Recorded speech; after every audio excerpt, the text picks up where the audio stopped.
Good afternoon all.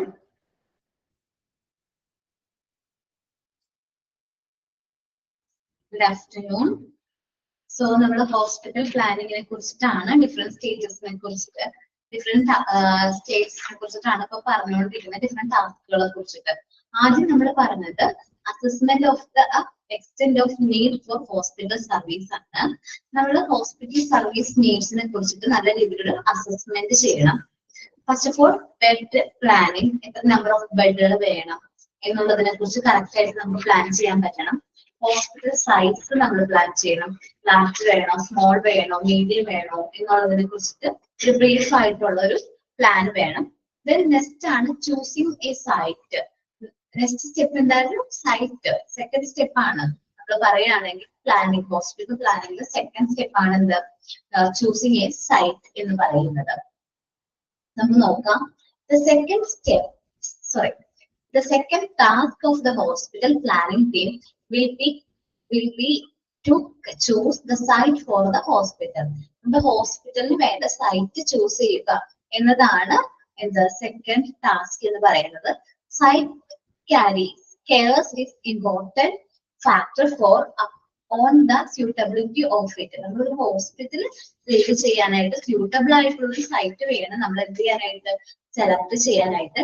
will depends on the hospital fate and utility in future. ഹോസ്പിറ്റലിന്റെ ഭാവിയും ഫ്യൂച്ചറിൽ എങ്ങനെയായിരിക്കും അതിന്റെ യൂട്ടിലിറ്റിയും എന്നൊക്കെ മനസ്സിലാക്കി ഒരു ലാർജ് സൈറ്റ് തന്നെ നമ്മൾ എന്ത് ചെയ്യണം, ചൂസ് ചെയ്യണം. With increasing demand of hospital bed, നമുക്കൊരു ഫോർകാസ്റ്റ് വേണം. നമ്മുടെ ഹോസ്പിറ്റൽ ബെഡ്സിന്റെ എണ്ണം ഭാവിയിൽ കൂടാനാണ് chance. Planning for the expansion, നമ്മൾ എക്സ്പാൻഷന് വേണ്ടിയിട്ട് പ്ലാൻ ചെയ്യണം. At a future date should always be kept in mind right at the outset. നമ്മൾ ആ ഒരു സൈറ്റ് സെറ്റ് ചെയ്യുന്ന സമയത്ത് നമ്മുടെ മനസ്സിൽ ഈ കാര്യങ്ങൾ വേണം. നമുക്ക് ഭാവിയിൽ ഹോസ്പിറ്റൽ ബെഡ്സും ഹോസ്പിറ്റലിന്റെ ബിൽഡിങ്ങും കാര്യങ്ങളൊക്കെ എക്സ്പാൻഡ് ചെയ്യാനുള്ളതാണ് എന്ന് മനസ്സിൽ കരുതിയിട്ട് വേണം നമ്മൾ എന്ത് ചെയ്യാനായിട്ട്, സൈറ്റ് സെറ്റ് ചെയ്യാനായിട്ട് അല്ലെങ്കിൽ സെലക്ട് ചെയ്യാനായിട്ട്. Therefore, the site should be large enough to enable future expansion and growth. So നമ്മളൊരു സൈറ്റ് സെലക്ട് ചെയ്യുമ്പോൾ ലാർജ് ആയിട്ടുള്ള ഒരു സൈറ്റ് വേണം നമ്മൾ സെലക്ട് ചെയ്യാനായിട്ട്. However, strategic site large enough for the project requirement may be hard to find in urban area. നമുക്കറിയാം സിറ്റീസിലൊക്കെ ഇതേപോലുള്ള ഒരു ലാർജ് സൈറ്റ് സെലക്ട് ചെയ്യുക എന്ന് പറഞ്ഞാൽ കുറച്ച് ഡിഫിക്കൽട്ട് ആയിട്ടുള്ള ടാസ്ക് ആണ്. In dense urban area a large site near the of the present town is suitable that way. അപ്പൊ നമ്മൾ അടുത്തൊരു ടൗൺ ഡെവലപ്പ് ചെയ്ത് വരുന്നുണ്ടെങ്കിൽ അവിടെ ഒരു ലാർജ് സൈറ്റ് നമുക്ക് കിട്ടാനുള്ള ചാൻസ് ഉണ്ട്. സോ അങ്ങനെയുള്ളൊരു ടൗൺ നമ്മളിപ്പോ ഒരു ലോക്കൽ ടൗൺ പ്ലാനിംഗ് ഡിപ്പാർട്ട്മെന്റോ അതോറിറ്റി ആയിട്ട് ഡിസ്കസ് ചെയ്ത് ആ ഒരു സൈറ്റ് ഏതൊരു ടൗൺ ആണ് അവിടെ ഡെവലപ്പ് ചെയ്യാൻ പെട്ടെന്ന് ഡെവലപ്ഡ് ആവാനുള്ള ചാൻസ് ഉള്ളത് എന്നൊക്കെ മനസ്സിലാക്കി ആ ഒരു സൈറ്റ് വേണം നമ്മൾ സെലക്ട് ചെയ്യാൻ. In due course become central to major residential area at a later date. പിന്നീട് ഒരു മേജർ ആയിട്ടുള്ള റെസിഡൻഷ്യൽ ഏരിയ ആയിട്ട് മാറാൻ ചാൻസ് ഉള്ള ഒരു പ്ലേസ് ആയിരിക്കണം നമ്മൾ ഹോസ്പിറ്റലിന് വേണ്ടി സെലക്ട് ചെയ്യേണ്ട സൈറ്റ്.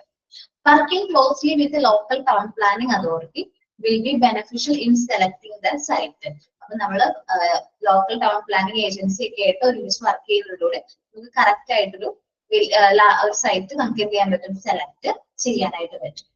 ഇനി master plan in is totally third step ആണ്. നമ്മളൊരു ഡ്രാഫ്റ്റ് ആയിട്ടൊരു ഏകദേശം നമുക്കൊരു മാസ്റ്റർ പ്ലാൻ എന്ത് ചെയ്യണം, പ്രിപ്പയർ ചെയ്യേണ്ടതായിട്ടുണ്ട്. മാസ്റ്റർ പ്ലാൻ നമ്മൾ എന്ത് ചെയ്യണം, പ്രിപ്പയർ ചെയ്യണം. എന്നാലാണ് നമുക്ക് നമ്മുടെ നെക്സ്റ്റ് പ്രോസസ്സിലേക്ക് കടക്കാനായിട്ട് പറ്റുള്ളൂ. സോ നമ്മളൊരു മാസ്റ്റർ പ്ലാൻ നമ്മൾ പ്രിപ്പയർ ചെയ്യണം.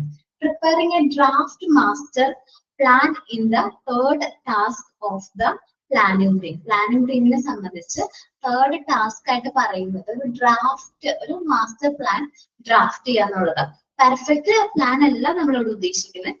ഒരു എന്താ പറയാ, നമുക്ക് ഇതിന് മാറ്റങ്ങൾ വരുത്താം, പിന്നീടായാലും മാറ്റങ്ങൾ വരുത്താൻ പറ്റുന്ന രീതിയിലൊരു പ്ലാൻ നമ്മൾ എന്ത് ചെയ്യാം, പ്രിപ്പയർ ചെയ്യാം. Master plan is prepared after studying collected datas. നമ്മൾ കളക്ട് ചെയ്ത ഡാറ്റാസും കാര്യങ്ങളും സ്റ്റഡി ചെയ്ത് ഒരുപാട് വേരിയസ് ഫാക്ടേഴ്സ് കൺസിഡർ ചെയ്തിട്ട് തന്നെയാണ് നമ്മൾ ഈ മാസ്റ്റർ പ്ലാൻ എന്ത് ചെയ്യുന്നത്, പ്രിപ്പയർ ചെയ്യുന്നത്. Architect prepare a draft master plan for the entire site. നമ്മൾ ആ ഒരു പ്ലേസിലേക്ക് വേണ്ട ഒരു ഡ്രാഫ്റ്റ് ആയിട്ടുള്ള ഒരു ഡ്രാഫ്റ്റ് നമ്മൾ എന്ത് ചെയ്യും, മാസ്റ്റർ പ്ലാൻ നമ്മൾ പ്രിപ്പയർ ചെയ്യും. Then master plan is similar to the town planning on small scale. അപ്പൊ ടൗൺ പ്ലാനിങ് സ്മോൾ സ്കെയിൽ ആയിട്ടായിരിക്കും, ചെറുതായിട്ടായിരിക്കും നമ്മൾ ഈ ഒരു മാസ്റ്റർ പ്ലാൻ നമ്മൾ എന്ത് ചെയ്യുന്നത്, പ്രിപ്പയർ ചെയ്യുന്നത്. പിന്നീട് നമ്മൾ അതിന്റെ സൈസും വോളിയംസ് ഒക്കെ ചേഞ്ച് ചെയ്യാനായിട്ട് നമുക്കൊരു ഓപ്ഷൻ ഉണ്ട്. സോ നമ്മളൊരു ഡ്രാഫ്റ്റ് പ്രിപ്പയർ ചെയ്യാണ്. ഒരു നമ്മൾ പറയില്ലേ, ഒരു എന്താ പറയാ, ഒരു ട്രയൽ എന്നൊക്കെ പറയുന്ന പോലെ, ട്രയൽ പ്ലാൻ അല്ല, നമ്മൾ പറയുമല്ലോ ആദ്യം ഒരു ഡ്രാഫ്റ്റ് പ്രിപ്പയർ ചെയ്യാണ്. നമ്മളിപ്പോ ഒരു ലെറ്റർ അയക്കുകയാണെങ്കിൽ ഒരു ഡ്രാഫ്റ്റ് എഴുതി നോക്കിയിട്ട് നമ്മൾ കറക്റ്റ് ആയിട്ടുള്ളത് എഴുതി ചെയ്യും. അപ്പൊ അതിന് മുമ്പ് ഒരു കറക്റ്റ് ആയിട്ടുള്ള പ്ലാൻ സെറ്റ് ചെയ്യുന്നതിന് മുമ്പ് നമ്മൾ ഡ്രാഫ്റ്റ് ആയിട്ടുള്ള ഒരു മാസ്റ്റർ ഡോക്യുമെന്റ് നമ്മൾ എന്ത് ചെയ്യും, പ്രിപ്പയർ ചെയ്യും. നമുക്ക് നോക്കാം. The third task of the planning team is to prepare the draft master plan document. അപ്പൊ തേർഡ് ടാസ്ക് എന്ന് പറയുന്നത് മാസ്റ്റർ പ്ലാൻ ഡോക്യുമെന്റ് പ്രിപ്പയർ ചെയ്യുക എന്നുള്ളതാണ്. It is never possible to achieve perfection in planning. അപ്പോ നമുക്ക് എന്തെല്ലാം നമുക്ക് പോസിബിൾ അല്ല, കറക്റ്റ് ആയിട്ടുള്ള ഒരു പ്ലാൻ ആണെന്ന് നമുക്ക് പറയാനായിട്ട് പറ്റില്ല, പോസിബിൾ ആവണമെന്നില്ല. And the best compromise may have been adopted. ഇതിൽ വരുന്ന ബെസ്റ്റ് ആയിട്ടുള്ള കോംപ്രമൈസ് അല്ലെങ്കിൽ മാറ്റങ്ങൾ നമുക്ക് വരുത്താൻ പറ്റുന്ന രീതിയിലായിരിക്കണം നമ്മുടെ മാസ്റ്റർ പ്ലാൻ പ്രിപ്പയർ ചെയ്യേണ്ടത്. Once the result of studies based on the data so far collected become available. അപ്പൊ നമുക്ക് കളക്ട് ചെയ്തിരിക്കുന്ന ഡാറ്റാസും കാര്യങ്ങളൊക്കെ വെച്ചിട്ടായിരിക്കും നമ്മൾ മാസ്റ്റർ പ്ലാൻ പ്രിപ്പയർ ചെയ്യുന്നത്. And afterward careful consideration of various other factors so far considered. അപ്പൊ മറ്റു ഫാക്ടേഴ്സ് കൂടി കൺസിഡർ ചെയ്തിട്ട് വേണം നമ്മൾ ഈ മാസ്റ്റർ പ്ലാൻ പ്രിപ്പയർ ചെയ്യാൻ. The architect will have enough basic material to prepare a draft master plan for the site as whole. അപ്പൊ നമ്മുടെ ആ സൈറ്റിലേക്ക് വേണ്ട, ആ ഒരു പ്ലേസിലേക്ക് വേണ്ട ഒരു ഡ്രാഫ്റ്റ് മാസ്റ്റർ പ്ലാൻ പ്രിപ്പയർ ചെയ്യാനായിട്ട് അദ്ദേഹത്തിന് ബേസിക് ആയിട്ടുള്ള മെറ്റീരിയൽസും കാര്യങ്ങളും നമ്മൾ പറയണം, ഡീറ്റെയിൽസും കാര്യങ്ങളും ഡീറ്റെയിൽസ് ചെയ്യണം. Creating a master plan is essentially to town planning on smaller scale. അപ്പൊ നമ്മൾ ഡ്രാഫ്റ്റ് ആയിട്ടുള്ള മാസ്റ്റർ പ്ലാൻ പ്രിപ്പയർ ചെയ്യണം എന്നുള്ളത് നിർബന്ധമാണ്. Also the details of the functional requirements of wards, department, service are not be known in precise the terms at this stage. ഈ ഒരു സ്റ്റേജിൽ ചിലപ്പോൾ എല്ലാ വാർഡ്സിനെ കുറിച്ചിട്ടും ഡിപ്പാർട്ട്മെന്റ്സിനെ കുറിച്ചിട്ടും സർവീസുകളെ കുറിച്ചിട്ടും വ്യക്തമായ ഫംഗ്ഷണൽ കാര്യങ്ങളൊന്നും അവിടെ നോട്ട് ചെയ്തിട്ടുണ്ടാവില്ല. ബട്ട് നമ്മളൊരു ഏകദേശം ഒരു ധാരണയിൽ ഒരു പ്ലാൻ നമ്മൾ ക്രിയേറ്റ് ചെയ്യും. The hospital architect should be able to calculate approximate volume of each building. അപ്പോ ഓരോ ബിൽഡിങ്ങിന്റെയും അപ്രോക്സിമേറ്റ് വോളിയം എത്രയായിരിക്കണം എന്നതിനെ കുറിച്ചിട്ടൊക്കെ നമ്മുടെ ഹോസ്പിറ്റൽ ആർക്കിടെക്ട് നോട്ട് ചെയ്തിട്ടുണ്ടാവും. ഇത്രയും ഈ ഒരു ഏരിയ ഇത്ര സ്ക്വയർ ഫീറ്റ് ഇന്ന ഡിപ്പാർട്ട്മെന്റ്, അത് കഴിഞ്ഞ് ഇത്ര സ്ക്വയർ ഫീറ്റ് ഇന്ന ഡിപ്പാർട്ട്മെന്റിന് എന്നുള്ള രീതിയിൽ. അല്ലാതെ ഓരോ വാർഡ് ഇത്രയാണ്, ഇവിടെ ഇന്ന സർവീസ് ആണ് കൊടുക്കുന്നത്, അങ്ങനെ ഒരു ബ്രീഫ് ഉണ്ടാവില്ല. ജസ്റ്റ് ഒരു അപ്രോപ്രിയേറ്റ് ആയിട്ടുള്ള വോളിയം വെച്ചിട്ട് നമ്മളൊരു പ്ലാൻ, റഫ് ആയിട്ടുള്ള ഒരു പ്ലാൻ നമ്മൾ പ്രിപ്പയർ ചെയ്യാണ്. അത് ചേഞ്ചസ് വരുത്തിയിട്ടായിരിക്കും നമ്മളൊരു ഫൈനൽ പ്ലാനിലേക്ക് വരുന്നത്. അപ്പോ എല്ലാവരും ഈ ചൂസിങ് എ സൈറ്റും ആ തേർഡ് ടാസ്ക് ഒന്ന് റീഡ് ചെയ്തേ. ചൂസിങ് സൈറ്റും the master plan in its totality ഒന്ന് റീഡ് ചെയ്തേ.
എല്ലാവരും നോക്കിയോ?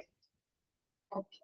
നമ്മള് ഫോർത്ത് ടാസ്ക് ആയിട്ട് പറയുന്നത് നമ്മൾ ആർക്കിടെക്ട് ബ്രീഫ് അല്ലെങ്കിൽ ആർക്കിടെക്ട് ബ്രീഫ് പ്രിപ്പയർ ചെയ്യുക. Preparation of the functional brief എന്ന് പറയും. ഈ ഫങ്ഷണൽ ബ്രീഫിനെ നമ്മൾ മറ്റൊരു പേരിൽ പറയും ആർക്കിടെക്ട് ബ്രീഫ് എന്ന് പറയും. is prepared by the planning team. Prepare ചെയ്യുന്നത് പ്ലാനിംഗ് ടീം ആണ്. എന്തെല്ലാം കാര്യങ്ങളാണ് അത് ഇൻക്ലൂഡ് ചെയ്യാൻ വെച്ചിട്ടുണ്ടെങ്കിൽ functional needs, definitions of the operational policy. നമ്മൾ ഓരോ ഡിപ്പാർട്ട്മെന്റ്സിന്റെയും അല്ലെങ്കിൽ ഓരോ ബിൽഡിങ്ങിന്റെയും ഫങ്ഷണൽ നീഡ്സിനെ കുറിച്ചിട്ട് പറഞ്ഞിട്ടുണ്ടാവും. അത് അനലൈസ് ചെയ്തിട്ടുണ്ടാവും. ഓപ്പറേഷണൽ പോളിസീസിനെ കുറിച്ച് വ്യക്തമായി പറഞ്ഞിട്ടുണ്ടാവും. Inter relationship of the department. നമുക്ക് പല ഡിപ്പാർട്ട്മെന്റുകൾ തമ്മിൽ ഇന്റർ റിലേറ്റഡ് ആണ്. കാരണം ഒരു ഡിപ്പാർട്ട്മെന്റ് മറ്റൊരു ഡിപ്പാർട്ട്മെന്റിലേക്ക് പേഷ്യൻസിനെ എത്തിക്കേണ്ടതും അതൊക്കെ വളരെ എമർജൻസി ആയിട്ട് കണ്ടക്ട് ചെയ്യേണ്ട പ്രോസസ്സാണ്. സോ ആ ഒരു ഇന്റർപേഴ്സണൽ റിലേഷൻഷിപ്പ് നമ്മൾ സ്റ്റേറ്റ് ചെയ്യണം. The grouping of the accommodation കാര്യങ്ങൾ ഗ്രൂപ്പ് ചെയ്യണം. Grouping of rooms and areas എത്ര വേണം എന്നുള്ളത് നമ്മൾ കറക്റ്റ് ആയിട്ട് സെറ്റ് ചെയ്യണം. ട്രാഫിക് ഫ്ലോ, പേഷ്യൻസിന്റെ, മെറ്റീരിയൽസിന്റെ, അതേപോലെ തന്നെ സ്റ്റാഫുകളുടെ ഈ ട്രാഫിക് ഫ്ലോ എന്ന് പറയുന്നത് അവിടെയുള്ള വ്യക്തികളുടെ ആ ഒരു ഒഴുക്കിനെ നിയന്ത്രിക്കാനായിട്ട് പറ്റുന്ന രീതിയിലായിരിക്കണം. എഞ്ചിനീയറിംഗ് സർവീസ് ആൻഡ് കമ്മ്യൂണിക്കേഷൻ, അവിടെ ഉള്ള മെക്കാനിക്കൽ എഞ്ചിനീയറിംഗ് ആയിട്ടുള്ള സർവീസ് കാര്യങ്ങളൊക്കെ ഈ ഒരു ഡിസൈനേഴ്സ് വർക്കിൽ ഇൻക്ലൂഡ് ചെയ്യും. നമുക്ക് നോക്കുകയാണെങ്കിൽ the fourth task of the planning team will be preparation of what is called the functional brief. നമ്മൾ ഫോർത്ത് സ്റ്റെപ്പ് എന്ന് പറയുന്നത് പ്ലാനിംഗ് ടീമിനെ സംബന്ധിച്ച് ഫങ്ഷണൽ ബ്രീഫ് പ്രിപ്പയർ ചെയ്യുക എന്നതാണ്, അല്ലെങ്കിൽ ഓർ ആർക്കിടെക്ട് ബ്രീഫ് എന്ന് പറയും. Analyse of functional needs. Functional needs analyse ചെയ്യുന്നതിലൂടെ definition of the operational policies, നമ്മുടെ ഓപ്പറേഷണൽ പോളിസീസിനെ കുറിച്ച് ഡിഫൈൻ ചെയ്ത് inter relationship of the departments, ഓരോ ഡിപ്പാർട്ട്മെന്റ്സും തമ്മിലുള്ള റിലേഷൻഷിപ്പിനെ കുറിച്ച് നമ്മൾ മനസ്സിലാക്കി. ദ ഗ്രൂപ്പ് ഓഫ് അക്കോമഡേഷൻ, നമ്മൾ പേഷ്യൻസിന്റെ അക്കോമഡേഷനും കാര്യങ്ങളെ കുറിച്ചിട്ട് നമുക്ക് വ്യക്തമായ ഒരു ധാരണ വേണം. The main outline of the traffic flow, നമ്മുടെ പേഷ്യൻസ്, അതേപോലെ തന്നെ സ്റ്റാഫ്സ്, മെറ്റീരിയൽസ്, എക്യുപ്മെന്റ്സും കാര്യങ്ങളുടെയൊക്കെ ഫ്ലോയും നമുക്ക് ഈ ഒരു സ്റ്റേജിൽ നമുക്ക് അനലൈസ് ചെയ്യേണ്ടതാണ്. Engineer service and communication provide A firm basis for the designers work. അപ്പോൾ ഒരു ഡിസൈനേഴ്സ് വർക്കിൽ ഇത്രയും കാര്യങ്ങൾ നമ്മൾ കൺസിഡർ ചെയ്തിട്ട് വേണം ഈ ഒരു ആർക്കിടെക്ട് ബ്രീഫ് എന്ത് ചെയ്യാനായിട്ട്, പ്രിപ്പയർ ചെയ്യാനായിട്ട്. ഇനി purpose of functional or architect ബ്രീഫിന്റെ പർപ്പസ് എന്താണ് എന്ന് വെച്ച് കഴിഞ്ഞാൽ guide the architect before designing the hospital. നമ്മൾ എന്തെല്ലാം ഫാക്ടേഴ്സ് ആണ് ഹോസ്പിറ്റലിന്റെ ഫൈനൽ ഡിസൈൻ പ്രിപ്പയർ ചെയ്യുന്ന മുമ്പ് കൺസിഡർ ചെയ്യേണ്ടത് എന്നൊരു ഗൈഡൻസിന് വേണ്ടിയിട്ടാണ് ഈ ഒരു ഫങ്ഷണൽ ബ്രീഫ് പ്രിപ്പയർ ചെയ്യുന്നത്. Explain the hospital policy and working pattern. നമ്മുടെ ഹോസ്പിറ്റലിന്റെ പോളിസിയും വർക്കിംഗ് പാറ്റേണിനെ കുറിച്ചിട്ടും മനസ്സിലാക്കാൻ വേണ്ടിയിട്ട്. കവർ ഓൾ ദ ഡിപ്പാർട്ട്മെന്റ്, നമ്മുടെ എല്ലാ ഡിപ്പാർട്ട്മെന്റ്സിനെയും കവർ ചെയ്യണം. O P D, out patient department, wards, nursing unit, X-ray, പിന്നെ ലബോറട്ടറി, OT, പിന്നെ കിച്ചൺ, സ്റ്റോർ റൂം, അങ്ങനെ ഒരുപാട് ഏരിയാസ് വരുന്നുണ്ട് ഒരു ഹോസ്പിറ്റൽ എന്ന് പറയുമ്പോൾ. അപ്പൊ ഈ ഏരിയാസ് എല്ലാം പ്രോപ്പർ ആയിട്ട് ഫങ്ഷൻ ചെയ്യുന്നുണ്ടോ, അവർ തമ്മിൽ പ്രോപ്പർ ആയിട്ടുള്ള കോർഡിനേഷൻ ഉണ്ട്, ഡിപ്പാർട്ട്മെന്റ്സ് തമ്മിൽ നല്ല പ്രോപ്പർ ആയിട്ടുള്ള കോർഡിനേഷൻ ആൻഡ് കൺട്രോൾ ഒക്കെ ഉണ്ടോ, അല്ലെങ്കിൽ അവർ തമ്മിൽ നല്ല ഒത്തൊരുമയോടുകൂടിയാണ് വർക്ക് ചെയ്ത് പോകുന്നത് എന്ന് നമുക്ക് ഉറപ്പ് വരുത്തണമെന്നുണ്ടെങ്കിൽ നമ്മുടെ കയ്യിൽ എന്ത് വേണം, ഈ ഒരു ഫങ്ഷണൽ ബ്രീഫ് വേണം. അതിനനുസരിച്ച് ഓർഡർ നമ്മുടെ മൈൻഡിലേക്ക് കൊണ്ടുവരാനും അത് അനുസരിച്ച് വേണം നമ്മൾ ഈ ഒരു ഫങ്ഷണൽ ബ്രീഫ് പ്രിപ്പയർ ചെയ്യാൻ. Before an architect can develop a hospital design that will best serve its function. നമ്മളൊരു ആർക്കിടെക്ട് ഒരു ഹോസ്പിറ്റൽ ഡിസൈൻ പ്രിപ്പയർ ചെയ്യുന്നതിന് മുമ്പാണ് ഫങ്ഷണൽ ബ്രീഫ് നമ്മൾ പ്രിപ്പയർ ചെയ്യുന്നത്. He would have been provide with written program explain the hospital policy. അപ്പൊ അദ്ദേഹത്തിന് ഒരു return programme ആണ് ഈ ഫങ്ഷണൽ ബ്രീഫ് പറയുന്നത്. അപ്പൊ നമുക്ക് ഒന്ന് റെഫർ ചെയ്യാൻ വേണ്ടിയിട്ട് ഈ ഒരു ഡിസൈൻ പ്രിപ്പയർ ചെയ്യുന്നതിന് മുമ്പ് നമുക്കൊന്ന് റെഫർ ചെയ്യാനായിട്ട് ഒരു ഫങ്ഷണൽ ബ്രീഫ് യൂസ് ചെയ്യാനായിട്ട് പറ്റും. particularly those related to design of clinical area. Clinical ഏരിയയെ കുറിച്ചിട്ട് കാര്യങ്ങളൊക്കെ ഡിസൈൻ ചെയ്യുന്നതിന് മുമ്പ് നമുക്ക് ഈ ഒരു return programme return document refer ചെയ്തിട്ട് അതിന് വേണ്ടിയിട്ടുള്ള രീതിയിൽ നമുക്ക് ഡിസൈൻസ് ചെയ്യാം. The differentiation in the relationship in the department, nursing unit, consultation room. അപ്പൊ നമ്മള് ഡിഫറൻസ് ഓരോ റൂമുകൾ ഓരോ ഡിപ്പാർട്ട്മെന്റ്സും കാര്യങ്ങളും ഡിഫറൻഷിയേറ്റ് ചെയ്തിരിക്കണം. ഇന്റർ റിലേഷൻഷിപ്പ് ഓരോ ചില ഡിപ്പാർട്ട്മെന്റ്സ് തമ്മിൽ പരസ്പരം റിലേറ്റഡ് ആയിരിക്കും. ആ ഡിപ്പാർട്ട്മെന്റ്സ് തമ്മിൽ എന്താണ് ഇന്റർ റിലേഷൻ, എന്താണ് ഏതാണ് inter related departments, nursing unit എവിടെയായിരിക്കണം, കൺസൾട്ടേഷൻ റൂമുകൾ എവിടെയായിരിക്കണം, എക്സ്റേ യൂണിറ്റ് എവിടെയായിരിക്കണം, സർജിക്കൽ യൂണിറ്റ് സർജിക്കൽ ആയിട്ടുള്ള എക്യുപ്മെന്റ്സ് കാര്യങ്ങളൊക്കെ, അതായത് സർജിക്കൽ യൂണിറ്റ് സ്യൂട്ട്സ് എവിടെയായിരിക്കണം, ലബോറട്ടറി എവിടെയായിരിക്കണം, കിച്ചൺ, സ്റ്റോർ റൂം. അപ്പൊ ഓരോ കാര്യങ്ങളും അവൈലബിൾ പേഷ്യൻസിനും സ്റ്റാഫിനൊക്കെ അവൈലബിൾ ആകുന്ന രീതിയിൽ കറക്റ്റ് ആയിട്ടുള്ള പ്ലേസിലായിരിക്കണം ഈ ഓരോ ഏരിയയും നമ്മൾ എന്ത് ചെയ്യാനായിട്ട് സെറ്റ് ചെയ്യാനായിട്ട് ഡിസൈൻ ചെയ്യാനായിട്ട്. Have been considered in its totality. നമ്മൾ ഇതെല്ലാം മൊത്തമായിട്ട് നോക്കിയിട്ട് വേണം ഈ ഒരു ഡിസൈനിലേക്ക് വരാനായിട്ട്. To enable a hospitals to serve its purpose design must follow the function.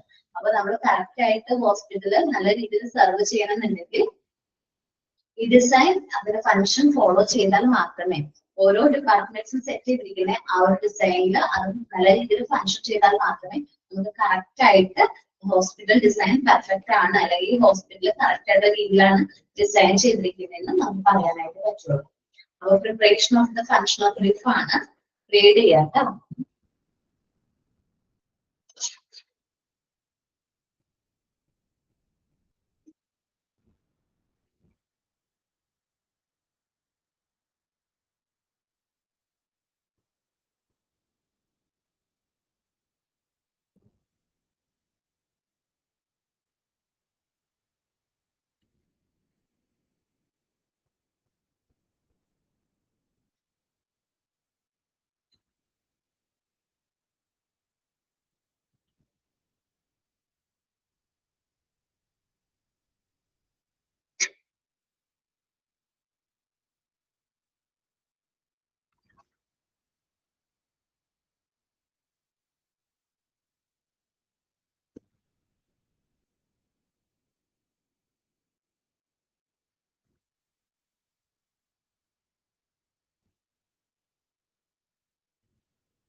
അപ്പൊ നമ്മള് ഒരു ഫങ്ഷണൽ ബ്രീഫിനെ കുറിച്ചിട്ട് പറഞ്ഞു. ഇനി ആർക്കിടെക്ട് ബ്രീഫ് അല്ലെങ്കിൽ ഫങ്ഷണൽ ബ്രീഫിൽ എന്തെല്ലാം കാര്യങ്ങളാണ് ഇൻക്ലൂഡ് ചെയ്യുക എന്നതാണ് ഇനി നമ്മൾ നോക്കുന്നത്. ഫസ്റ്റ് ഓഫ് ഓൾ ഒരു ഇൻട്രൊഡക്ഷൻ വേണം. ഫങ്ഷണൽ ബ്രീഫിന്റെ മിഷൻ അല്ലെങ്കിൽ philosophy, general overview of the hospital നമ്മൾ ക്ലിയർലി സ്റ്റേറ്റ് ചെയ്തിട്ടുണ്ടാവണം. രണ്ടാമത്തെ കാര്യം സൈറ്റ് ഇൻഫർമേഷൻ ആണ്.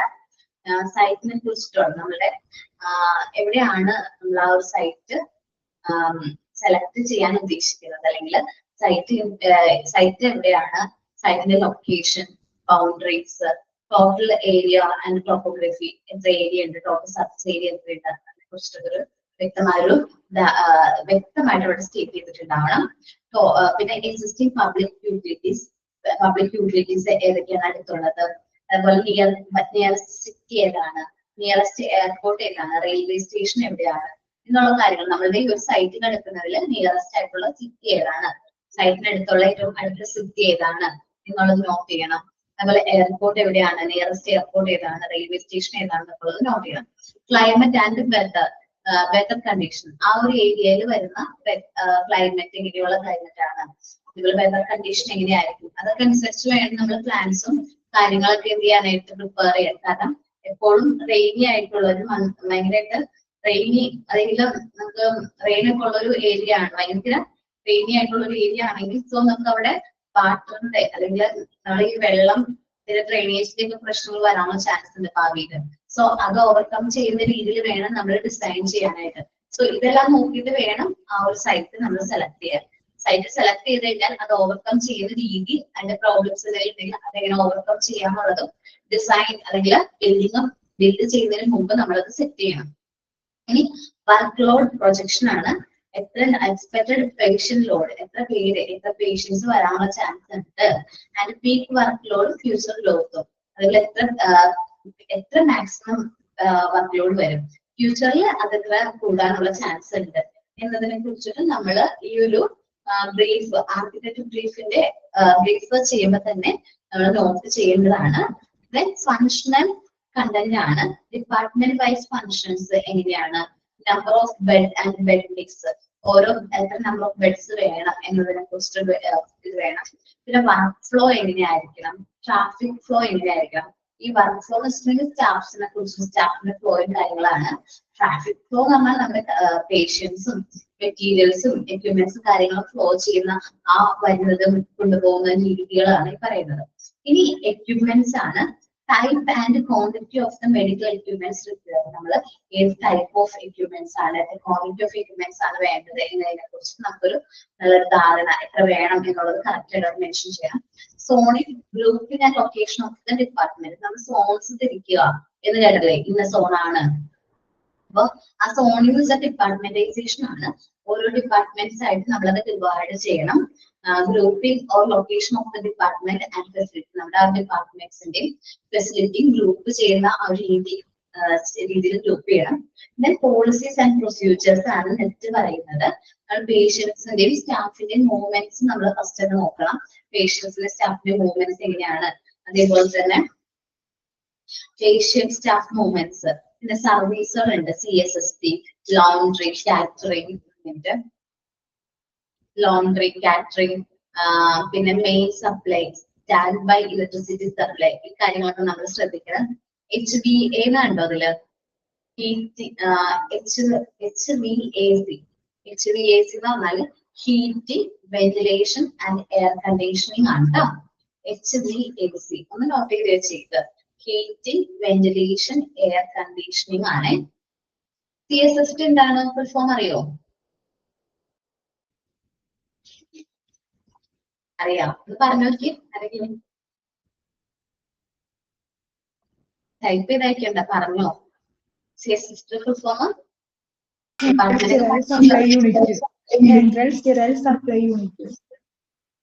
ഡിപ്പാർട്ട്മെന്റ് അല്ലേ?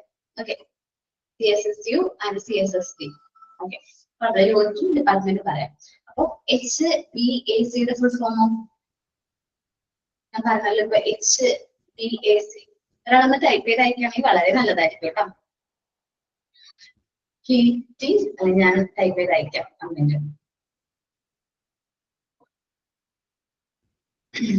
ഒന്ന് ഒരാൾ ടൈപ്പ് ചെയ്ത് അയക്കോ. Heating, ventilation, air conditioning. Okay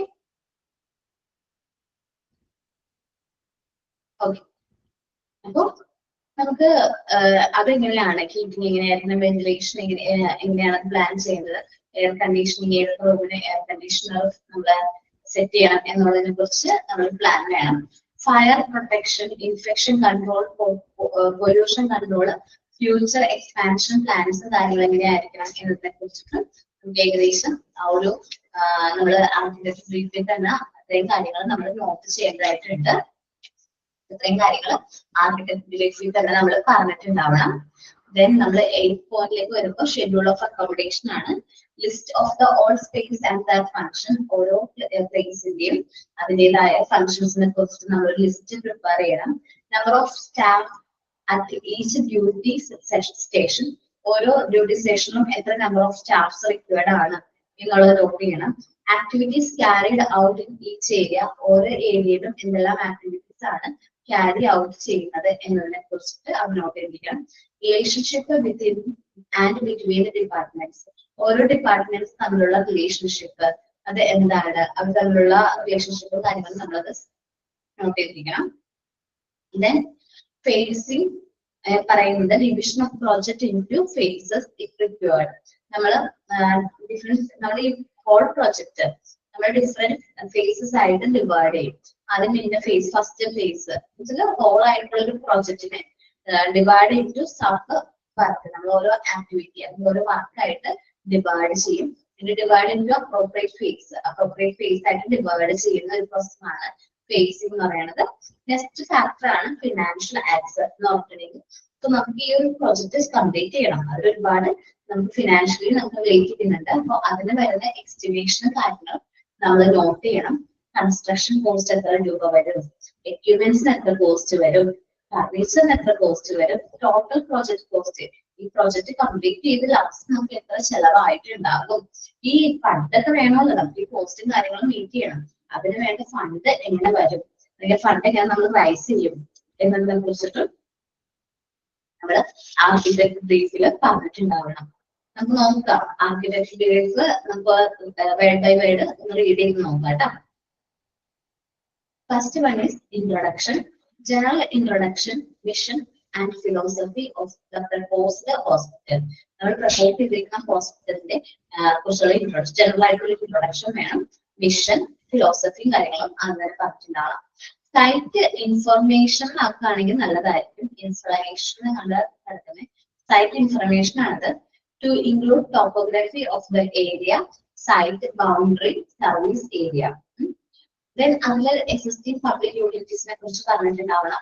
nearest city, airport, railway സ്റ്റേഷനെ കുറിച്ചിട്ട് നോട്ട് ചെയ്തിട്ടുണ്ടാവണം. ഇനി ആ ഒരു ഏരിയയിലെ വെതർ കണ്ടീഷൻ എങ്ങനെയാണ്, weather and climate condition note ചെയ്തിട്ടുണ്ടാവണം.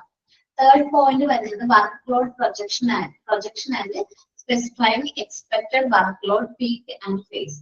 അപ്പൊ വർക്ക് ലോഡ് എത്ര വരാനുള്ള ചാൻസ് ഉണ്ട്, എത്ര number of patients at time വരാനുള്ള ചാൻസ് ഉണ്ട് എന്നുള്ളതിനെ കുറിച്ചൊക്കെ നമ്മളവിടെ പറഞ്ഞിട്ടുണ്ടാവണം. Expected patients load, peak work load, maximum വന്നാൽ ഇത്ര നമ്പർ ഓഫ് പേഷ്യൻസ് വരാം, അതേപോലെ ഫ്യൂച്ചറിൽ ഇത്ര നമ്പർ ഓഫ് പേഷ്യൻസ് കൂടി കൂടാനുള്ള ചാൻസ് ഉണ്ട് എന്നുള്ളത് അവിടെ ചെയ്തിരിക്കണം. ഫങ്ഷണൽ കണ്ടന്റിൽ പറയുന്നത് functional content wise function and content of the department to include number of bed and bed mix of work flow. അപ്പൊ നമ്മൾ ഫങ്ഷണൽ കണ്ടന്റ് പറയുമ്പോൾ ഫങ്ഷണൽ കണ്ടന്റ് വൈസ് അല്ലെങ്കിൽ ഡിപ്പാർട്ട്മെന്റ് വൈസ് എത്ര നമ്പർ ഓഫ് ബെഡ് മിക്സ് വേണം, work flow, ഓരോ ഡിപ്പാർട്ട്മെന്റും ഇത്രയും workers, എത്ര നമ്പർ ഓഫ് വർക്കേഴ്സ് ഉണ്ടാകും, പേഷ്യൻസ്, ട്രാഫിക് ഫ്ലോ എന്ന് പറയുമ്പോൾ എത്ര നമ്പർ ഓഫ് മാക്സിമം പേഷ്യൻസ് വരാനുള്ള ചാൻസ് ഉണ്ട് അവർക്ക്. പിന്നെ നമ്മളെ എക്യുപ്മെന്റ്സിന്റെ കാര്യം പറയുകയാണെങ്കിൽ fifth point, equipments, the type of items of the medical equipments and quantities. എത്ര ടൈപ്സ് ഓഫ് ഐറ്റംസ് എക്യുപ്മെന്റ്സ് വേണം, അതിന്റെ പേര് കാര്യങ്ങളും അതിന്റെ എക്യുപ്മെന്റ്സിന്റെ റിക്വയർമെന്റ്സ്, ക്വാണ്ടിറ്റി, എത്ര നമ്പർ ഓഫ് വേണം എന്നുള്ളത് പറയണം. സിക്സ്ത് പോയിന്റിലാണ് നമ്മൾ സോണിങ് പറഞ്ഞത്. സോൺസ് ആയിട്ടിരിക്കണം, ഓരോ ഇതിനും സ്പെസിഫൈഡ് ആയിട്ടുള്ള ഗ്രൂപ്പുകൾ ഡിവൈഡ് ചെയ്യണം. ഡിപ്പാർട്ട്മെന്റ് ഡിവൈഡ് ചെയ്തോളാം, ഇന്ന ഡിപ്പാർട്ട്മെന്റ് എന്ന് പറഞ്ഞിട്ട് നമ്മൾ അത് ഡിവൈഡ് ചെയ്യണം. Then policies and procedures. The policies and procedures ആണ്. This should include the process and procedure related to patient and staff movements. പേഷ്യൻസിന് സ്റ്റാഫിന് മൂവ് ചെയ്യാനുള്ള ആ ഒരു എങ്ങനെയാണ്, സ്റ്റെയർ ആണോ അല്ലെങ്കിൽ അതിന് വേണ്ട മൂവ്മെന്റ്സിന് വേണ്ട കാര്യങ്ങളും ചെയ്തിരുന്ന service, CSSP, laundry, catering service കാര്യങ്ങളും എങ്ങനെയാണ് അവിടെ പ്രൊവൈഡ് ചെയ്യുന്നത്. Mains and stand by electric supply, മെയിൻസും സ്റ്റാൻഡ് ബൈ ഇലക്ട്രിക് സപ്ലൈനെ കുറിച്ചിട്ടും നമ്മളവിടെ പറഞ്ഞിട്ടുണ്ടാവണം. HVAC എന്ന് പറയുമ്പോൾ heating, ventilation and air conditioning. നമ്മുടെ ഹോസ്പിറ്റലിൽ ഈ ഹീറ്റിംഗിന്റെയും വെന്റിലേഷന്റെ എയർ കണ്ടീഷന്റെയും അവൈലബിലിറ്റിനെ കുറിച്ചിട്ട് നോട്ട് ചെയ്തിരിക്കണം.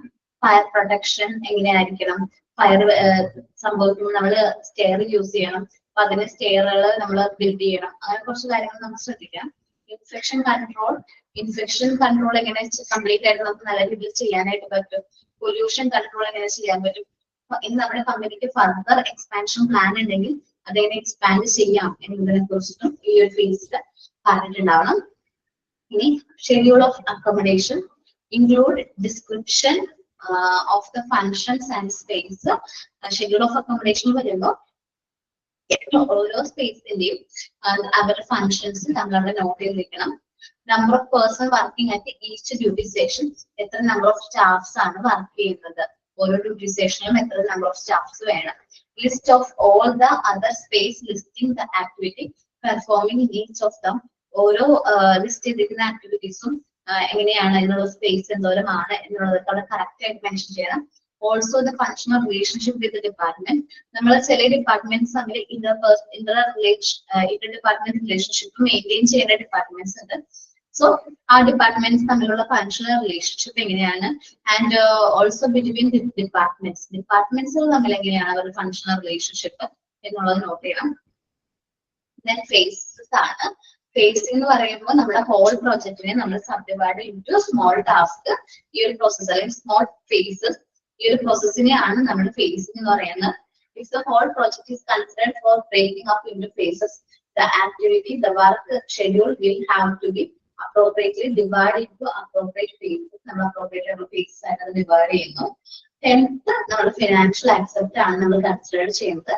Should include estimation നമുക്ക് എത്ര ഈ ഒരു ബിൽഡിംഗ് അല്ലെങ്കിൽ ഒരു ഹോസ്പിറ്റൽ ബിൽഡ് ചെയ്ത് വരുമ്പോൾ കൺസ്ട്രക്ഷൻ കോസ്റ്റ് എത്ര വരും, എക്യുപ്മെന്റ്സിന് എത്ര കോസ്റ്റ് വരും, ഫർണിച്ചർ കോസ്റ്റ് എത്ര വരും, നമ്മുടെ ടോട്ടൽ പ്രോജക്ട് കോസ്റ്റ് എത്രയാണ്. ഈ കോസ്റ്റിനൊക്കെ വേണ്ട നമുക്ക് ഫണ്ട് എങ്ങനെ റൈസ് ചെയ്യാൻ പറ്റും, സോഴ്സ് ഓഫ് ഫണ്ട്സ് എത്രയാണ്, ഏതാണ് എന്നുള്ളതൊക്കെ നമ്മൾ ഐഡന്റിഫൈ ചെയ്യും, നോട്ട് ചെയ്യും വേണം. ഇത്രയും കാര്യങ്ങളാണ് ആർക്കിടെക്ട് ബ്രീഫിൽ നമ്മൾ പറയുന്നത്, ഓർ ഫങ്ഷണൽ ബ്രീഫിൽ നമ്മൾ നോട്ട് ചെയ്യുന്ന കാര്യങ്ങൾ. ഇത്രയും കാര്യങ്ങളൊരു എന്താ പറയാ കൺക്ലൂഷൻ ആയിരിക്കും എന്ത് ഫങ്ഷണൽ ബ്രീഫ് എന്ന് പറയുന്നത്. ഒന്ന് റീഡ് ചെയ്തേ എല്ലാവരും ആർക്കിടെക്ട് ബ്രീഫ്.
സോറി കേട്ടോ.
എല്ലാവരും റീഡ് ചെയ്തോ?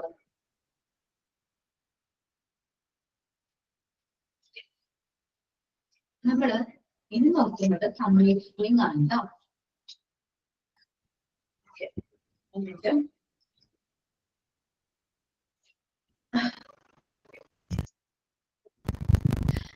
കമ്മീഷനിങ് പറയുമ്പോൾ the hospital is ready to be commissioned when its building is ready. നമ്മള് കമ്മീഷൻ പറയുമ്പോൾ ബിൽഡിംഗ് റെഡിയാണ്, ഇനി നമുക്ക് ആ എക്യുപ്മെന്റ്സും കാര്യങ്ങളൊക്കെ ചെയ്താൽ മതി, ഇൻസ്റ്റോൾ ചെയ്താൽ മതി. So all equipments have been installed and the staff and manpower engaged. നമ്മളിനി equipments കാര്യങ്ങളും ഇൻസ്റ്റോൾ ചെയ്യുക, സ്റ്റാഫ്സിനൊക്കെ അസൈൻ ചെയ്യുക, മാൻപവർ കാര്യങ്ങളൊക്കെ എൻഗേജ് ചെയ്യാം. Plant and machinery should be undergone many tests run before this. നമ്മൾ നമ്മുടെ പ്ലാന്റ് ആൻഡ് മെഷീനറി എക്യുപ്മെന്റ്സും കാര്യങ്ങളൊക്കെ നമ്മൾ ഒന്നിൽ കൂടുതൽ പ്രാവശ്യം ടെസ്റ്റ് ചെയ്യേണ്ടതായിട്ടുണ്ട്. കാരണം അത് പ്രോപ്പർ ആയിട്ട് റൺ ചെയ്യുന്നുണ്ടോ എന്നുള്ളത് മനസ്സിലാക്കാൻ വേണ്ടിയിട്ട്. And therapeutic and diagnostic equipment should have been tested. നമ്മൾ തെറാപ്പിക് ആയിട്ടുള്ള ഡയഗ്നോസ്റ്റിക് എക്യുപ്മെന്റ്സും കാര്യങ്ങളും നമ്മൾ ടെസ്റ്റ് ചെയ്ത് നോക്കണം, ട്രയൽ പോലെ നമ്മൾ ചെയ്ത് നോക്കണം. സോ അതൊക്കെ നമ്മൾ കംപ്ലീറ്റ് ചെയ്യേണ്ട ഒരു സ്റ്റേജ് ആണ് കമ്മീഷനിങ് എന്ന് പറയുമ്പോൾ. The medical staff and other paramedical personnel should have been positioned a week in advance. നമ്മുടെ മെഡിക്കൽ സ്റ്റാഫ്സിനെയും പാരാമെഡിക്കൽ പേഴ്സണൽസിനെയും ഒരു വീക്ക് മുമ്പെങ്കിലും നമ്മൾ അവിടെ പൊസിഷൻ ചെയ്യണം, അവർ നമ്മൾ വർക്ക് ചെയ്ത് തുടങ്ങണം. കാരണം ഒരു വൺ വീക്ക് മുമ്പെങ്കിലും അവരിവിടെ വന്ന് ഈ ഒരു അറ്റ്മോസ്ഫിയർ ആയിട്ട് മനസ്സിലാക്കിയാൽ മാത്രമാണ് അവർക്ക് നല്ല രീതിയിൽ വർക്ക് കാര്യങ്ങളും ചെയ്യാനായിട്ട് പറ്റുള്ളൂ. സ്റ്റേക്ക് ഡൗൺ പീരീഡ്, നമുക്ക് ഇനി അടുത്താണ് സ്റ്റേക്ക് ഡൗൺ പീരീഡ് എന്ന് പറയുന്നത്. ചിലപ്പോൾ 1 month ആവാം. നമ്മൾ ഈ ഒരു ഹോസ്പിറ്റൽ സ്റ്റാർട്ട് ചെയ്തതിന് ശേഷം ഒരു സ്റ്റേക്ക് ഡൗൺ പീരീഡ് ഉണ്ട്. അത് നമുക്ക് well planned hospital passes from the construction stage to commissioning stage with a smooth transition. Transition is adequate thought has gone into accept of planning. അപ്പൊ നമ്മൾ കറക്റ്റ് ആയിട്ട് ഒരു കൺസ്ട്രക്ഷൻ സ്റ്റേജ് മുതൽ കമ്മീഷനിങ് സ്റ്റേജ് വരെ നമ്മുടെ ട്രാൻസിഷൻ ടീം കറക്റ്റ് ആയിട്ട് അത് complete ചെയ്തിട്ടുണ്ടെങ്കിൽ നമ്മൾ ഇത് നോക്കേണ്ടത് കറക്റ്റ് ആയിട്ട് പ്ലാനിങ്, എക്യുപ്മെന്റ്സ് ആൻഡ് സ്റ്റാഫിംഗ് ആണ്.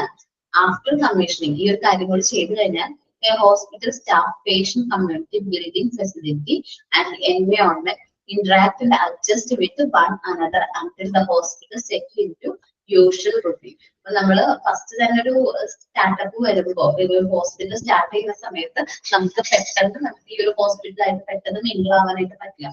സോ നമ്മൾ എന്ത് ചെയ്യണം, ഈ ഒരു ഇവിടുത്തെ ഒരു എൻവയോൺമെന്റ് ഒക്കെ ആയിട്ട് നമ്മള് സർവീസ് അല്ലെങ്കിൽ നമ്മൾ ഓപ്പറേറ്റ് ചെയ്ത് പോകുന്നുണ്ടെങ്കിൽ കേട്ടോ.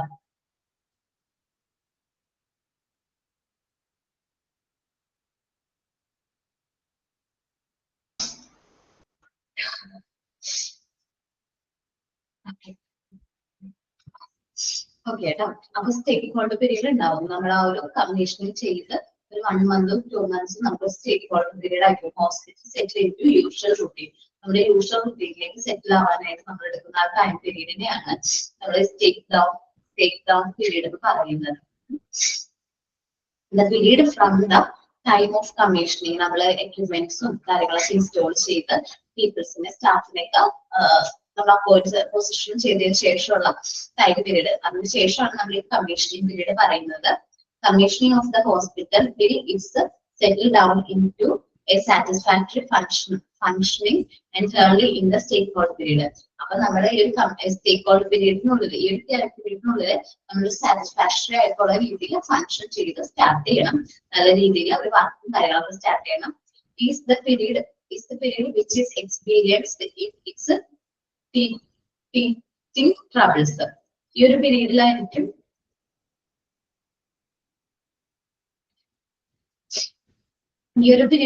നമുക്ക് ട്രബിൾസും കാര്യങ്ങളും വരുന്നത്. കാരണം എന്തെങ്കിലും ബുദ്ധിമുട്ടും തടസ്സവും നമ്മുടെ പ്ലാനിൽ എന്തെങ്കിലും ബുദ്ധിമുട്ടോ തടസ്സങ്ങളോ ഒക്കെ ഉണ്ടെങ്കിൽ ട്രബിൾസും കാര്യങ്ങളും ഫേസ് ചെയ്യേണ്ട ഒരു പീരീഡ് ആണ് ഈ സ്റ്റേക്ക് ഡൗൺ പീരീഡ് എന്ന് പറയുന്നത്.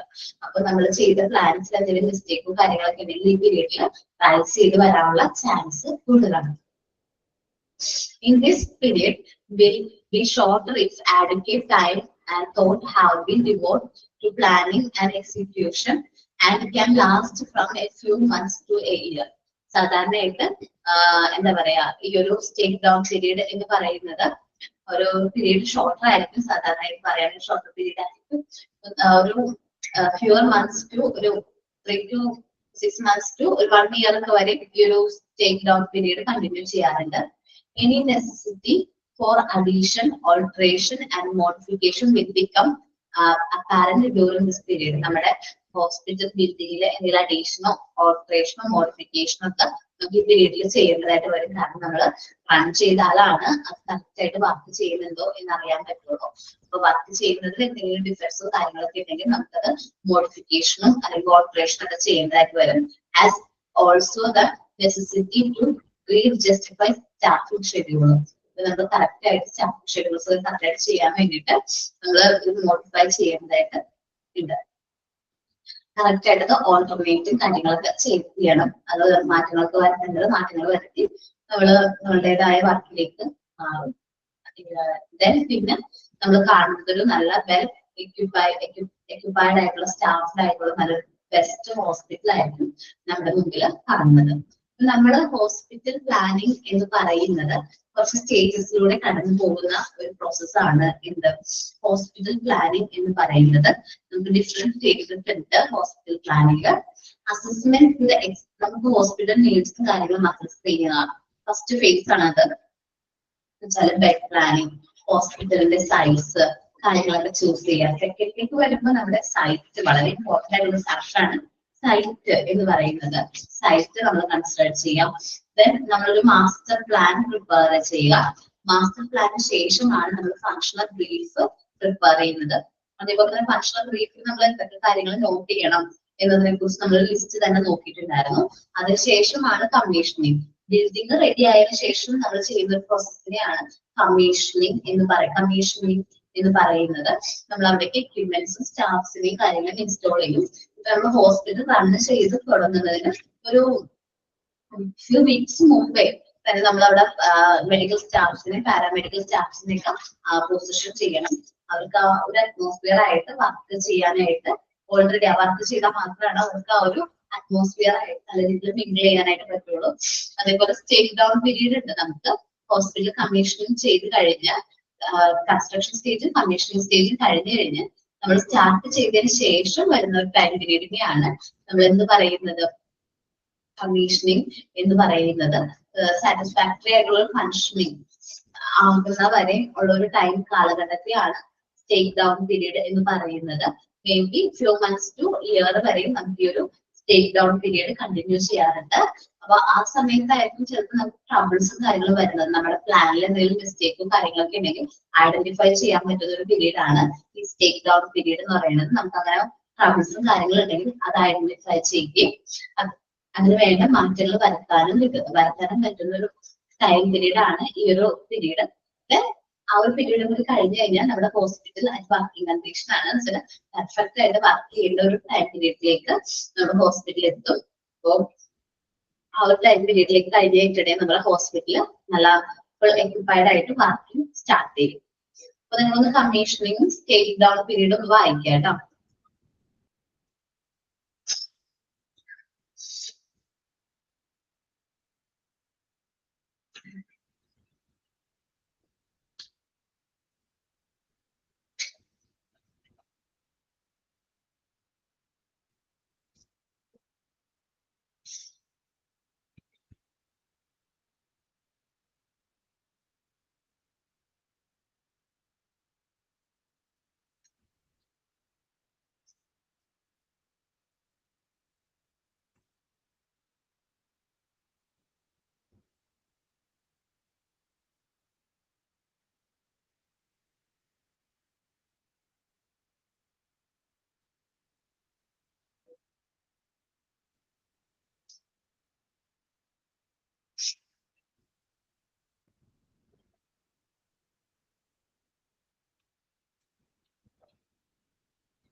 കമ്മീഷനിങ്ങും ഷേക്ക് ഡൗൺ പീരീഡും ഒന്നുകൂടി പറഞ്ഞു തരാം.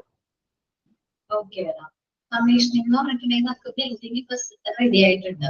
സോ നമ്മൾ ബിൽഡിംഗ് മാത്രമുണ്ടെങ്കിൽ നമുക്ക് ഒരു ഹോസ്പിറ്റൽ റൺ ചെയ്യാനായിട്ട് പറ്റില്ലല്ലോ. അപ്പൊ എന്ത് വേണം? എക്യുപ്മെന്റ്സും സ്റ്റാഫ്സും മാൻ പവറും എല്ലാം വേണം. ആ എക്യുപ്മെന്റ്സുകൾ ഇൻസ്റ്റാൾ ചെയ്യുന്ന സ്റ്റാഫ്സുകളെ നമ്മൾ അപ്പോയിന്റ് ചെയ്ത് അവർക്ക് വേണ്ട ഡ്യൂട്ടീസും അവർക്ക് വേണ്ട സജഷൻസും കാര്യങ്ങളൊക്കെ അസൈൻ ചെയ്യുന്ന ആ ഒരു ടൈമാണ്, ആ ഒരു പ്രോസസ്സിനെയാണ് കമ്മീഷനിങ് എന്ന് പറയുന്നത്. ജസ്റ്റ് ആ ബിൽഡിംഗ് കൺസ്ട്രക്ട് ചെയ്യുന്നതാണ് ഇത്രയും നമ്മൾ നോക്കിയത്. കൺസ്ട്രക്ഷൻ ചെയ്ത് വരുന്ന വരെയുള്ള കാര്യങ്ങളാണ് നമ്മൾ പറഞ്ഞത്. ഇത് കഴിഞ്ഞിട്ട് നമ്മൾ ആ ഒരു ബിൽഡിംഗിലേക്ക് എല്ലാ എക്യുപ്മെന്റ്സും കാര്യങ്ങളും വെൽ ഇൻസ്റ്റോൾ ചെയ്തതായിട്ടുണ്ട്. ആ ഒരു ടൈം പീരീഡ് കമ്മീഷനിങ് എന്ന് പറയും.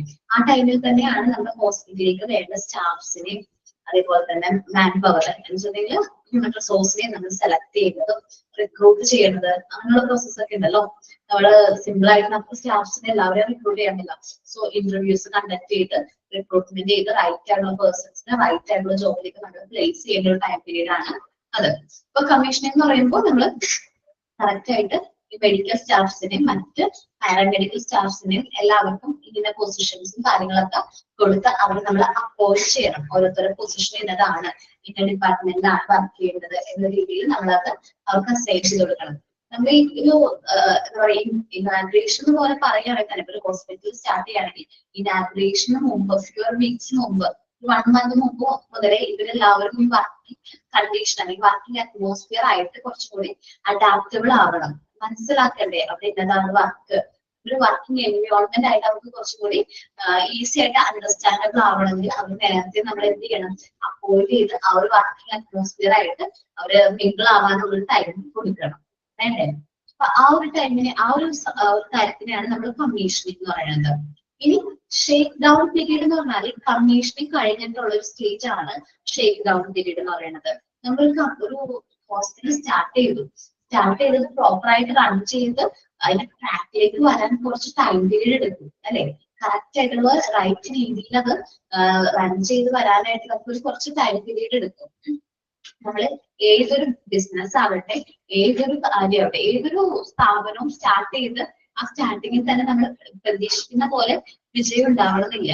സോ നമ്മൾ ഒരു ബിൽഡിങ്ങോ എന്തെങ്കിലും കാര്യങ്ങൾ പണിത് കഴിഞ്ഞ് അത് നമ്മൾ യൂസ് ചെയ്ത് തുടങ്ങുമ്പോഴായിരിക്കും അവിടെ ഉള്ള ഡിഫിക്കൽറ്റീസും അല്ലെങ്കിൽ എന്തെങ്കിലും എന്താ പറയാ എന്തെങ്കിലും തടസ്സങ്ങളോ ട്രബിൾസും കാര്യങ്ങളും നമ്മൾ ഫേസ് ചെയ്യുന്നത്. സോ നമ്മൾ അതിനനുസരിച്ച് ചേഞ്ചസ് ഒക്കെ വരുത്തി നമ്മൾ കറക്റ്റ് ആയിട്ട് അതെന്ത് ചെയ്യും? റൺ ചെയ്യാനായിട്ട് ശ്രമിക്കും. സോ അങ്ങനെ ആ ഒരു ടൈം പീരീഡ് കമ്മീഷനിങ് ചെയ്തതിന് ശേഷം നമ്മൾ ആ ഒരു ഫസ്റ്റ് ഇയറിന് നമ്മൾ എന്ന് പറയുന്ന പേരാണ് ഷേക്ക് ഡൗൺ പീരീഡ് എന്ന് പറയുന്നത്. നമ്മുടെ ഹോസ്പിറ്റലില് കറക്റ്റ് ആയിട്ടുള്ള വർക്കിംഗിലേക്ക് വരുന്ന ആ ഒരു ടൈമിനെയാണ് ഷേക്ക് ഡൗൺ പീരീഡ് എന്ന് പറയുന്നത്. മനസ്സിലായാടാ? ഒരു ഹോസ്പിറ്റൽ സ്റ്റാർട്ട് ചെയ്ത് 1 year. ഓക്കെ ട്ടാ. അപ്പൊ ആ ഒരു ടൈം പീരീഡ് ആണ് ഷേക്ക് ഡൗൺ പീരീഡ് എന്ന് പറയുന്നത്. നമ്മള് ഹോസ്പിറ്റൽ പ്ലാനിംഗ് എന്ന് പറയുന്ന ചാപ്റ്റർ ആണ് ഈ കഴിഞ്ഞ ദിവസങ്ങളിലായിട്ട് എടുത്തുകൊണ്ടിരിക്കുന്നത്. ഒരു ഹോസ്പിറ്റല് എങ്ങനെയാണ് നമ്മൾ പ്ലാൻ ചെയ്യേണ്ടത്, ഒരു ഹോസ്പിറ്റൽ പ്രൊജക്ട് എങ്ങനെ നടപ്പിലാക്കണം, അത് ഇമ്പോർട്ടന്റ് ആയിട്ടുള്ള പേഴ്സൺസ് എന്തൊക്കെയാണ്, ആരൊക്കെയാണ്, അതേപോലെ തന്നെ റീജിയണലൈസേഷൻ ഓഫ് ഹോസ്പിറ്റൽ എന്താണ്, പിന്നെ നമ്മൾ ഹോസ്പിറ്റൽ പ്ലാനിംഗ് ടീം എന്താണ്, പ്ലാനിംഗ് ടീമിൽ ആരെല്ലാമാണ് ഇൻക്ലൂഡ് ചെയ്യുന്നത്, one of the important factor hospital കൺസൾട്ടന്റിനെ കുറിച്ച് നമ്മൾ നോക്കി. അതേപോലെ കോർ ഗ്രൂപ്പ്സിനെ കുറിച്ച് നോക്കി. ഹോസ്പിറ്റൽ കൺസൾട്ടന്റ് ആണ് നമ്മള് ലീഡർ ആയിട്ട് നമ്മുടെ ഹോസ്പിറ്റൽ പ്രൊജക്ടിന്റെ മെയിൻ ആയിട്ടുള്ള ലീഡർ ഹോസ്പിറ്റൽ കൺസൾട്ടന്റ് ആണെന്ന് പറഞ്ഞു. ഒരു നല്ല ഹോസ്പിറ്റൽ ആർക്കിടെക്ട് വേണം. ഈ പ്ലാൻസും കാര്യങ്ങളും നടപ്പിലാക്കാനായിട്ട് നല്ലൊരു സൗണ്ട് ആയിട്ടുള്ള ഹോസ്പിറ്റൽ ആർക്കിടെക്ട് വേണം. അദ്ദേഹം എന്തെല്ലാം കാര്യങ്ങളാണ് ചെയ്യുക എന്നാണ് ലാസ്റ്റ് ക്ലാസ്സുകളിൽ നമ്മൾ ഡിസ്കസ് ചെയ്യുന്നത്. ഓക്കെ, അപ്പോൾ എന്റെ മൊഡ്യൂള് 6-ലെ 2 യൂണിറ്റ് കംപ്ലീറ്റ് ചെയ്തു. നമ്മൾ എല്ലാ ടീച്ചേഴ്സും മൊഡ്യൂൾ 7 സ്റ്റാർട്ട് ചെയ്തല്ലേ? ഓക്കെ, അപ്പോ നെക്സ്റ്റ് ക്ലാസ് മുതൽ നമുക്ക് മൊഡ്യൂൾ 7 ഡിസ്കസ് ചെയ്യാം കേട്ടോ. Okay, thank you all. എന്തെങ്കിലും ഡൗട്ട്സ് ഉണ്ടെങ്കിൽ നെക്സ്റ്റ് ക്ലാസ്സിൽ ചോദിക്കാം കേട്ടോ. Thank you.